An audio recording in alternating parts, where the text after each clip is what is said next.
I'm honored and grateful to be here to share a little bit of, well, a lot of hope. There's lots of hope and lots of good news. Um, I began to research things because I had a lot of questions. Why would God, in Protestant church, they said everybody was going to hell but the Protestants. And I was devastated because I grew up, God is love and all that. And how could he destroy so much of creation? And so I began to study. I took a class in other religions and in college, and what I came away with is that lots of religions believe in a supreme being, and uh, they don't worship other beings, but they revere them, like the Christian saints. So to me, I came away with the impression that lots of religions are very similar, and so why is there the strife between them? People are fighting and dying over unverified beliefs. And the Vietnam War was going on then, and I grew up in the 50s and 60s, and I believed that World War II was the war to end all wars. And so I prayed all the time, God, please end the war, please stop this. And finally, one night, I said, I don't believe in you anymore, God. How could you let this happen? I want to see your face. And I was shaking my fist, I don't believe in you anymore. And I want to know if you exist. And then for some reason I threw in, and I want to know if there's a Trinity. I still don't know why I said it, or, but anyways, that night, when I was gone to bed, I saw this bright light flashing and flooding over me, and I was thrashing around because I thought it was going to blind me. And that happened 3 times. So apparently there's some kind of Trinity. I don't know if it's Mother, Father, God, Holy Spirit, or, Father, Son, Holy Ghost. But finally my husband says, what are you doing? And I told him, and he said, oh yeah, I saw that kind of stuff when I was a kid. So then I knew that there's something more that we can do to be close to the divine. It's not just about going to church and listening to someone speak and hoping that they intervene for us. We can be directly connected to the divine ourselves. We don't necessarily need an intercessor. And so I began to read like New Age spiritual books, and I was reading Lil Carlos Castaneda, and then I was always curious about magic, so I had a book on magic, and that's something the church always taught against. And so what's interesting about magic is that the spells are just like prayers, and I was so surprised. But anyways, in the beginning of one of the books, it had the Hindu tattvas. It's tattvas, and they're geometrical configurations that they use to explain the origin and structure of the universe. And it said that they were doors. And so a few days later, when I was drifting off to sleep, I saw the one I liked was a triangle with a crescent, and I saw it floating towards me. And I saw another self in front of me. And so I said that was me. And I said, okay, well, open the door. And inside were 12 beings of light seated at tables like school desks. And everything was light. They were light. There was just like the outline of their figures and so on. And nightly I go into the light. That's how I doze off at night. I ask the light to flow through me. I ground myself and send healing. And but what I'm going to tell you about is some of the highlights experiences that I had. And everybody can do this. We're designed to do it. The pineal gland is the third eye, your mental screen. That eye, I believe, sees into the other dimensions. And so one of the next times I had a experience that I thought was worth mentioning was I said, okay, well, put me on my path. Let me start my path. And so a few nights later, I saw this rickety path hanging in space made of bamboo with just the side rails were rope. It was kind of sketchy. And they said, there's your path. And usually there's a guide right here. We all have guides. They'll help you when you have out of body experience. Ask them to help you and protect you. And I said, well, how will I traverse this path? And they handed me a bamboo bicycle. And so I thought, well, I guess I better stay balanced because the path was only like a couple pieces of bamboo wide and the tires fit in there, you know, the bamboo tires. It was a little strange. But at the end, I could see that there was a elderly Asian man waiting for me. And so after that, I decided to get into Asian philosophy and see what I could learn. But one of the next experiences I had out of body, and at this time, I didn't believe in anything. I didn't believe in psychic, mediumship. I didn't believe in anything. I didn't believe in out of body experience. I thought they were just visions. And I was floating in space and I saw these stars that I thought were stars. Now I know they're beings like us, and there's quadrillions of us. And they said to me, okay, it's time to get back. And I was floating, enjoying being home. And I said, I don't want to go back. I saw my body sitting on a chair, like a kitchen chair, sitting on it backwards and slumped over. And there was a big hole in my back and it was dark. And I didn't want to go back in my body. And they said, well, you're back. Because I would have never come back. I didn't think about the earth. I didn't think about my poor husband. I was home. And that's how death is. For the spirit who leaves this plane, they're home. And they're grateful to be there. And they're just a thought away. There's no line of demarcation, no walls between the dimensions. If you feel yourself thinking of somebody, they're thinking of you. They're probably right there with you. And then Dan Brown's book came out, and it sort of crushed me for about a year because, you know, I believed in what Christian church taught about Jesus. And then at the end of the year, I finally said, you know what? I don't care who you are, Jesus. I don't care if you came to save us, if you were crucified or not. Geez, I hope you weren't crucified. And if you had 10 kids or whatever, got married, I don't care anymore. I don't care who you are or what you, I love you unconditionally anyway, still. So that was 2013. And I've always asked to see God and Jesus, and nothing ever happened. And I'm sure I ask again and at some point. And I was taken one night and shown, the guide said to me, this is God. And what I saw was a giant cyclone where I couldn't see the parameters of energy and consciousness, ever creating, ever expanding. And then a moment later, the guide said, you have to get back now or you'll be swept away. So then next little while later, before the year ended, this is all 2013,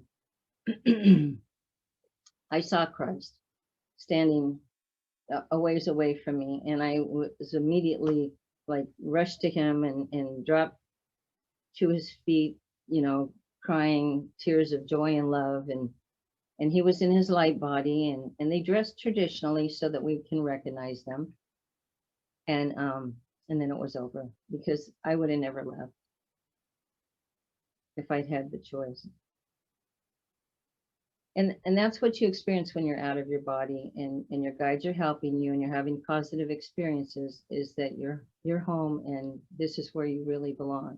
And the more you get out of your body, the more real that side feels, because it is more real. But you are meant to be here now to learn to love unconditionally and cause no harm. You're here to be taught and to learn lessons and be in the present and in the presence.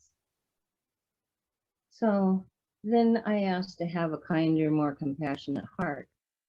And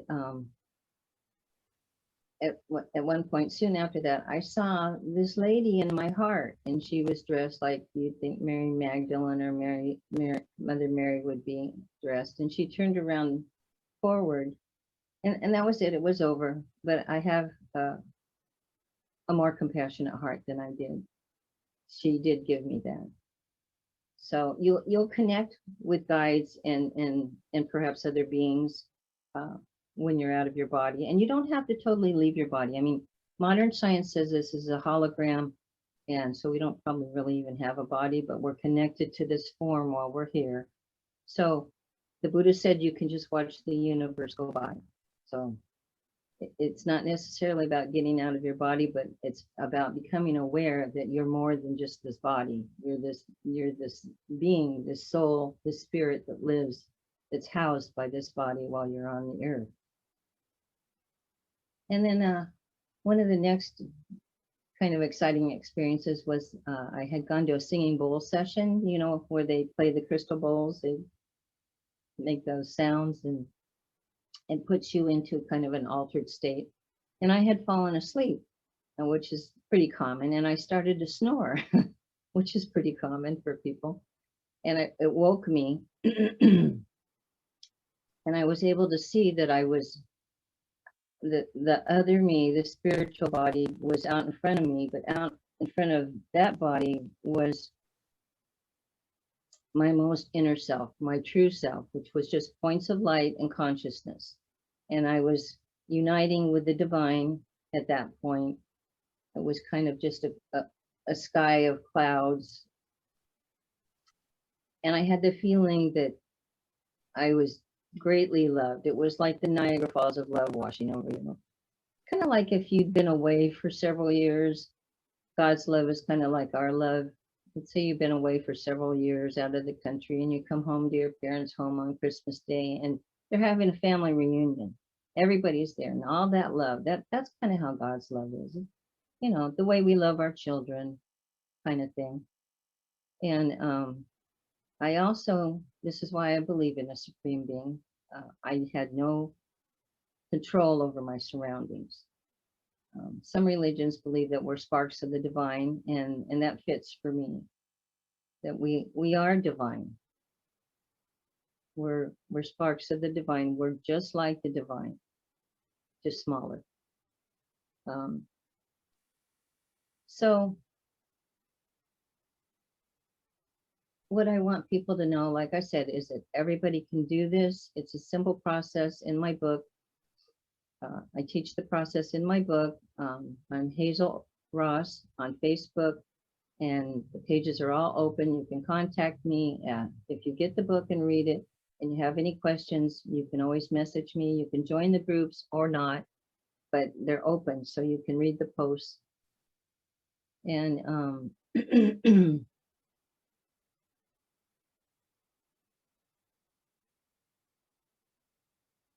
that's my story basically, is that I want people to know they're free in their minds. They're not just this physical being.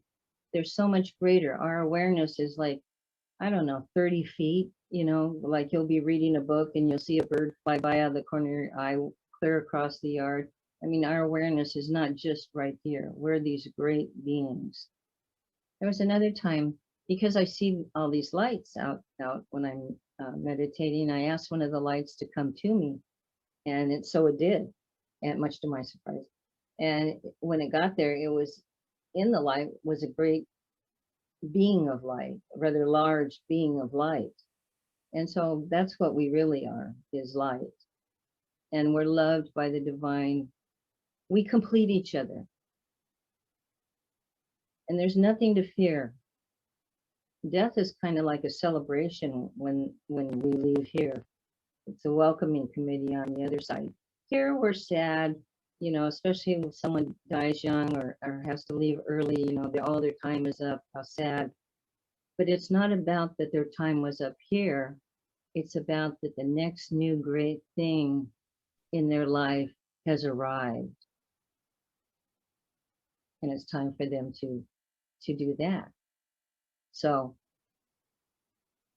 and the nice thing too is there's a vast pool of knowledge. They call it the Akashic Records. And You get information. If you want to know something, what to do with it, what's the next step to take, you can ask yourself, ask your inner self, and you'll get answers. You'll be led. Doors will open, other doors will close.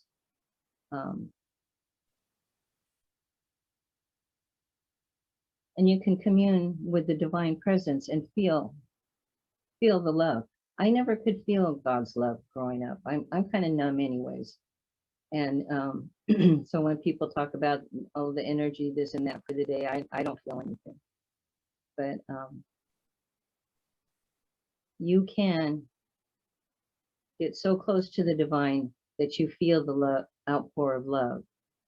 And it's wonderful. It's the best thing there is. And it makes you a more loving person.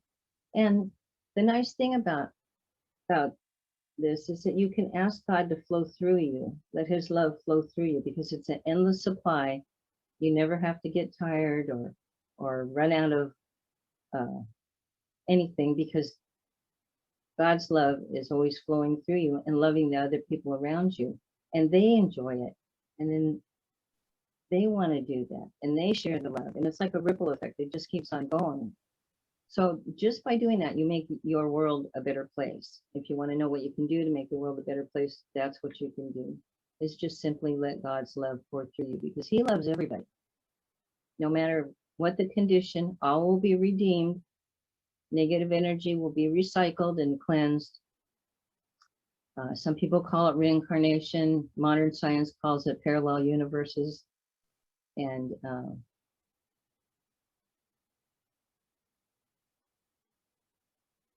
what I wanted to know after that was, how could I be leaving my body? Because I still, had doubts about it. And during the process, I researched a lot of our history and the science. And if you go on YouTube, you'll see something called the double slit experiment.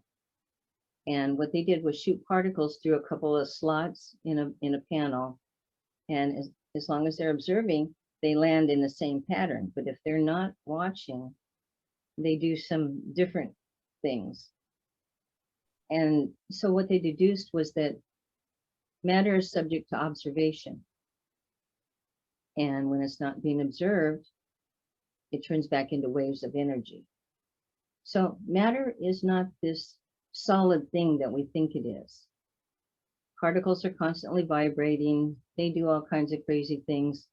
If you try to clock the speed of a particle, you won't be able to map its location. And if you try to map its location, you won't be able to clock its speed. And it may never be found in the same location again.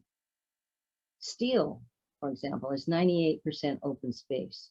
It's only strong because of its electromagnetic properties. So it's an illusion. Life is an illusion, just like the Buddha said. And that's okay. We're here. This is school. We're here to learn, to grow, so that we can reconnect and reunite with the divine after this level. Tom Campbell is a retired NASA physicist, and his theory on everything is, and his book is called My Big Toe, and he's on YouTube. He discusses at length his book freely. And he says that we are consciousness and we're evolving. And that's why things are getting better. And we've chosen love as our goal. And when I read that, boy, the tears just started, because I was like so happy and grateful that we have such a good future, and there's so much hope and joy to look forward to.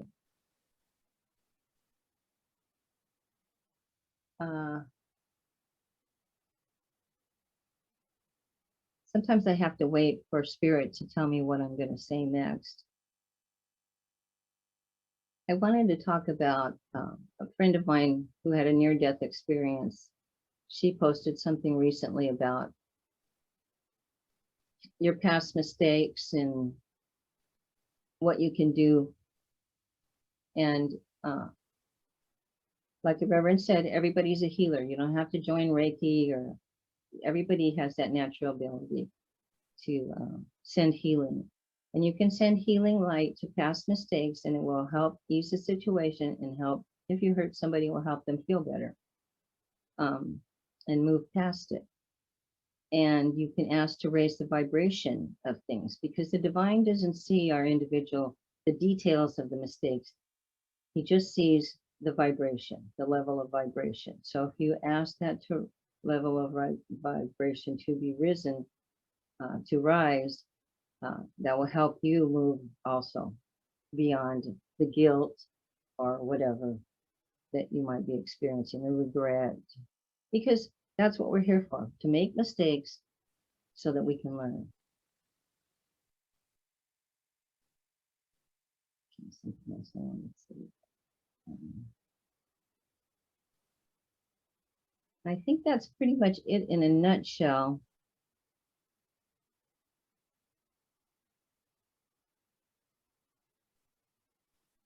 Like I said, everybody's designed to do this, and it's nothing you have to fear.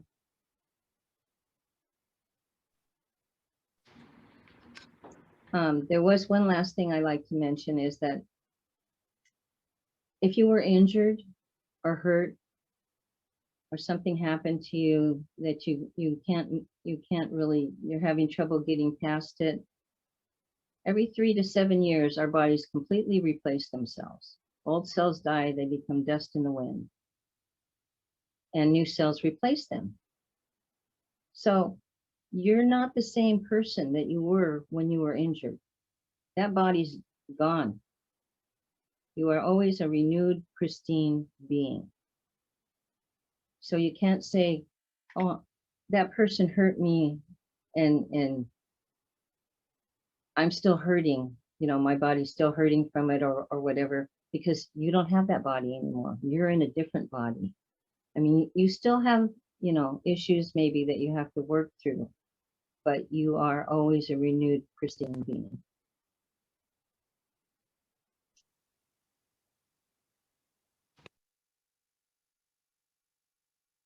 And so that's basically it. There's other dimensions that people traverse through when they're out of body experience. But my experience was that the light was the first thing that happened to me. It came flooding in, and most of the time at night, as I'm dozing off, I'll see a room and the walls will open up and the light floods in, or I'll see like a landscape, a sunset, and the sun will burst forth and I'm into the light, or I'll be taken into the tunnel of light, or I'll see light above my head. And this is all with the mind's eye, the third eye, the pituitary gland. And that's what I believe, not the pituitary, the pineal gland. And that's what I believe it's for. And I also believe that when we leave this world, our body has to die, because this is the gross, and the next levels are the subtle, and this body just won't fit through the filter. And I've come to believe lately that they tell us in science that we live in the 2% matter and energy, and there's the other 98%, which we call dark matter and dark energy. And I believe those are the next dimensions that we travel into when we pass from this earth.